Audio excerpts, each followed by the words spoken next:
ನಮಸ್ತೆ ಎಲ್ಲರಿಗೂ, welcome back to my YouTube channel. ಎಲ್ಲರೂ ಹೇಗಿದ್ದೀರಾ? ಐ ಹೋಪ್ ಎಲ್ಲರೂ ಚೆನ್ನಾಗಿದ್ದೀರಾ ಅಂತ ಅಂದ್ಕೊಂಡಿದ್ದೀನಿ. ಇವತ್ತು ನಾನು ಮಾಡಿ ತೋರಿಸ್ತಿರೋಂಥ ರೆಸಿಪಿ ಬಂದು ಎಗ್ ಕರಿ. ಎಗ್ ಕರಿನ ಯಾವ ರೀತಿ ಮಾಡೋದು ಅಂತ ಇವತ್ತು ನಿಮ್ಮ ಜೊತೆ ಶೇರ್ ಮಾಡ್ತಾಯಿದ್ದೀನಿ. ಮೊದಲಿಗೆ ನಾವು ಎಗ್ನ ಬಾಯ್ಲ್ ಮಾಡಿಕೊಂಡು ಅದನ್ನು ಸಿಪ್ಪೆ ತೆಗೆದಿಟ್ಕೋಬೇಕು.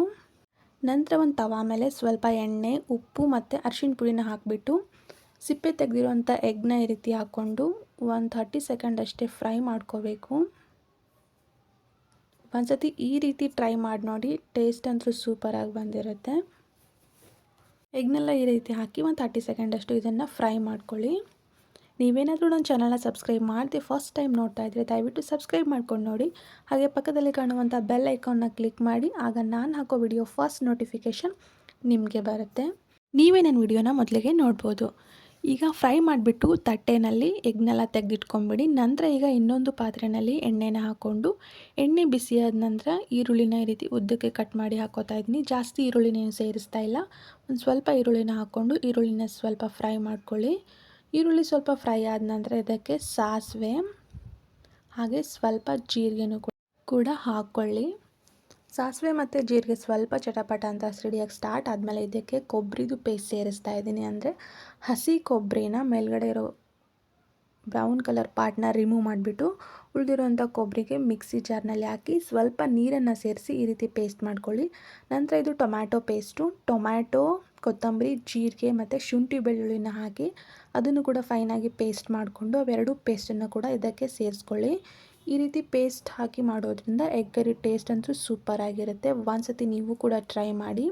ಈಗ ಮಸಾಲಾನ ಚೆನ್ನಾಗಿ ಹುರ್ಕೋಬೇಕು. ಎಷ್ಟು ಸಾಧ್ಯ ಆಗುತ್ತೋ ಅಷ್ಟು ಚೆನ್ನಾಗಿ ಹುರ್ಕೊಳ್ಳಿ, ಅಂದ್ರೇ ಗ್ರೇವಿ ಚೆನ್ನಾಗಿ ಬರೋದು. ಸೊ ಅದಕ್ಕೆ ಇದನ್ನು ಕೈ ಬಿಡದೆ ಈ ರೀತಿ ಕಂಟಿನ್ಯೂ ಆಗಿ ತಿರುಗ್ತಾನೆ ಫ್ರೈ ಮಾಡ್ಕೊತಾ ಇರಿ, ಇಲ್ಲಾಂದರೆ ಹೊತ್ತೋಗ್ಬಿಡುತ್ತೆ. ಸೊ ಅದಕ್ಕೆ ಈ ರೀತಿ ತಿರುಗ್ತಾ ಇದನ್ನು ಮಸಾಲಾನ ಹುರ್ಕೋಬೇಕು.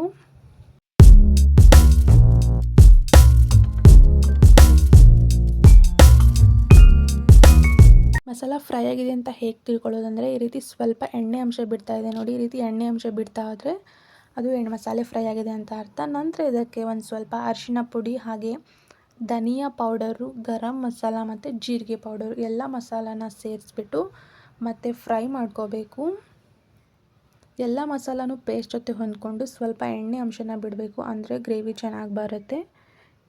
ಇಲ್ಲಾಂದರೆ ಅಷ್ಟೊಂದು ಟೇಸ್ಟ್ ಆಗೋಲ್ಲ. ಸೊ ಅದಕ್ಕೆ ಕಂಟಿನ್ಯೂ ಆಗಿ ಚೆನ್ನಾಗಿ ಅದನ್ನು ಹುರ್ಕೊತಾನೆ ಇರಿ. ಹಾಗೆ ಹೊಸ ರೀತಿಯಾದಂಥ ಸ್ನ್ಯಾಕ್ಸ್ ರೆಸಿಪೀಸ್ ಕೂಡ ನನ್ನ ಚಾನಲಲ್ಲಿ ಅಪ್ಲೋಡ್ ಮಾಡಿದ್ದೀನಿ. ಒಂದ್ಸತಿ ಚಾನಲ್ನ ವಿಸಿಟ್ ಮಾಡಿ. ಹಾಗೆ ನೀವು ಕೂಡ ಮನೆಯಲ್ಲಿ ಟ್ರೈ ಮಾಡಿ ಹೇಗೆ ಬಂದಿತ್ತು ಅಂತ ನನಗೆ ಕಮೆಂಟಲ್ಲಿ ತಿಳಿಸಿ.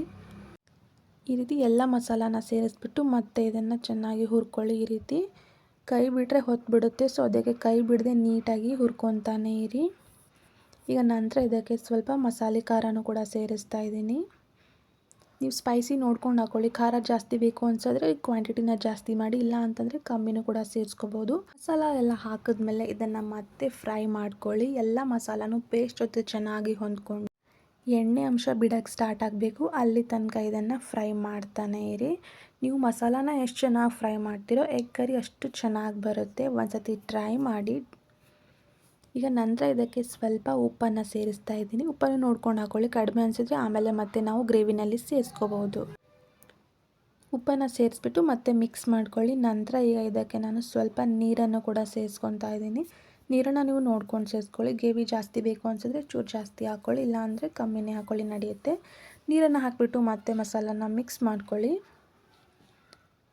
ಈ ರೀತಿ ಮಿಕ್ಸ್ ಮಾಡ್ಕೊಂಡ ನಂತರ ಆಗಲೇ ಫ್ರೈ ಮಾಡಿ ಇಟ್ಕೊಂಡಿದ್ವಲ್ವ ಆ ಎಗ್ನ ಇದಕ್ಕೆ ಸೇರಿಸ್ಬಿಟ್ಟು ಒಂದು 2 ನಿಮಿಷ ಕುದಿಸ್ಕೊಳ್ಳಿ ಸಾಕು, ಪರ್ಫೆಕ್ಟಾಗಿ ಆಗುತ್ತೆ. ಈ ರೀತಿ ಎಗ್ನ ಹಾಕಿಬಿಟ್ಟು ಒಂದು 2 ನಿಮಿಷ ಮಸಾಲ ಜೊತೆ ಎಗ್ಗು ಚೆನ್ನಾಗಿ ಹೊಂದ್ಕೋಬೇಕು, ಆ ರೀತಿ ಕುದಿಸ್ಕೊಳ್ಳಿ.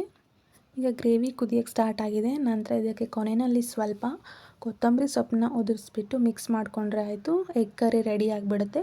ನೀವು ಕೂಡ ಮನೆಯಲ್ಲಿ ಟ್ರೈ ಮಾಡಿ ಹೇಗೆ ಬಂದಿತ್ತು ಅಂತ ನನಗೆ ಕಮೆಂಟಲ್ಲಿ ತಿಳಿಸಿ. ಮತ್ತು ನೆಕ್ಸ್ಟ್ ವಿಡಿಯೋದಲ್ಲಿ ಸಿಗ್ತೀನಿ. ಹೀಗೆ ಸಪೋರ್ಟ್ ಮಾಡ್ತಾಯಿರಿ. Thank you for watching.